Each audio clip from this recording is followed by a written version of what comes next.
देखिए, हमारे चाइना में लॉजिस्टिक कॉस्ट 8 से 10% है। अमेरिका और वेस्टर्न यूरोप या यूरोपियन कंट्रीज़ में पूरी कॉस्ट जो है 12% है। हमारे देश में ये 17% है। तो हम एक्सपोर्ट मार्केट में कॉम्पिटिटिव नहीं बनते हैं। जब रेलवे वाले काम करते हैं तब रोड वाले नहीं करते, रोड वाले करते हैं तब रेलवे नहीं करती, और दोनों के खर्चे डबल हो जाते हैं। तो अब इसका सबसे बड़ा फायदा ये है कि रोड पर जाने के लिए अगर 10 रुपये लगते हैं, रेलवे से जाने के लिए अगर 8 रुपये लगते हैं, तो 6 रुपये लगेंगे रेलवे से फॉर एग्जांपल, तो पानी से जाने के लिए 1 रुपया लगता है। अब हम लोग अभी 8 लाख करोड़ का पेट्रोल डीजल इंपोर्ट कर रहे हैं और 5 साल के बाद ये 25 लाख करोड़ का होगा। तो देश में पोल्यूशन कितना होगा? जैसे अभी रोड बन रहा है तो ऑप्टिक फाइबर केबल वाले कभी काम नहीं कर रहे हैं, फिर रोड बनने के बाद ऑप्टिक फाइबर केबल वाले खोदना शुरू करते हैं, फिर उनका खोदना खत्म होता है तो फिर पावर वाले आते हैं। तो अब पावर वाले, ऑप्टिक फाइबर वाले, रोड वाले, गैस पाइपलाइन डालने वाले साथ बैठेंगे और विचार करेंगे।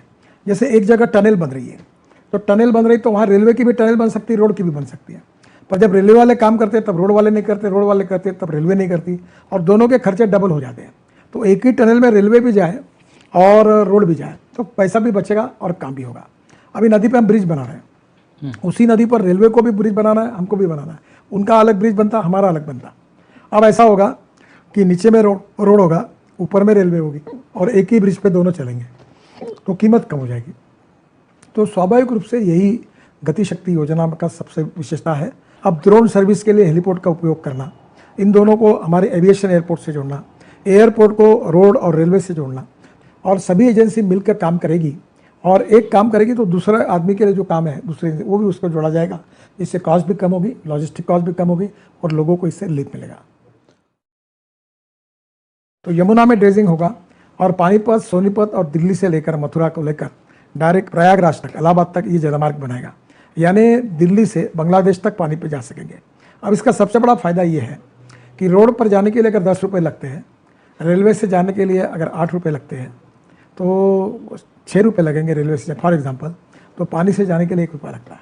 अब एविएशन में हेलीपोर्ट भी बन रहा है, हम 100 नए एयरपोर्ट भी बना रहे हैं, और उसके साथ साथ अब ड्रोन के कारण भी एविएशन के इसमें क्रांति आएगी। तो इस सबको इंटीग्रेट करके काम करने के कारण निश्चित रूप में इसका फायदा होगा। देखिए, हमारे चाइना में लॉजिस्टिक कॉस्ट 8 से 10% है। अमेरिका और वेस्टर्न यूरोप या यूरोपियन कंट्रीज़ में पूरी कॉस्ट जो है 12% है। हमारे देश में ये 17% है। तो हम एक्सपोर्ट मार्केट में कॉम्पिटिटिव नहीं बनते हैं। तो हमारी लॉजिस्टिक कॉस्ट अगर 7 से 8% कम करके अगर हम 10% पे आएंगे तो दुनिया के मार्केट में हम कॉम्पिटिटिव बनेंगे। इधर हम इलेक्ट्रिक पर चलने वाली बसेस, कार ला रहे हैं, उधर जलमार्ग पर हम लोग डीजल के बजाय वायु, CNG, LNG, मिथेनॉल यूज़ करेंगे, उससे कॉस्ट कम आएगी। और एक बात जरूर है कि अब हमको import substitute, cost effective, pollution free और इंडिजिनस, अब हम लोग अभी 8 लाख करोड़ का पेट्रोल डीजल इंपोर्ट कर रहे हैं, और 5 साल के बाद ये 25 लाख करोड़ का होगा। तो देश में पोल्यूशन कितना होगा? और इसलिए हम चाहते हैं कि हमारे देश का फ्यूल हम तैयार करें, हमारे देश का ट्रांसपोर्ट हम तय करें, और पब्लिक ट्रांसपोर्ट को प्रायोरिटी दें, जलमार्गों को प्रायोरिटी दें। जैसे अभी दिल्ली से मुंबई जाने के लिए 40 घंटे लगते थे, अब दिल्ली से मुंबई जाने के लिए 12 घंटे में होगा, और ट्रक जो है 20 घंटे में जाएगा, क्योंकि डायरेक्ट हमने एक्सेस रोड बना दिया, एक्सेस कंट्रोल। तो ये जो 26 ग्रीन एक्सप्रेस हाईवे बना रहे हैं, उसके कारण निश्चित रूप से कनेक्टिविटी आसान हो जाएगी, कॉस्ट कम होगी, पेट्रोल डीजल कम लगेगा, प्रदूषण कम होगा, और कीमत कम होने के कारण इंटरनेशनल मार्केट में हम कॉम्पिटिटिव बनेंगे।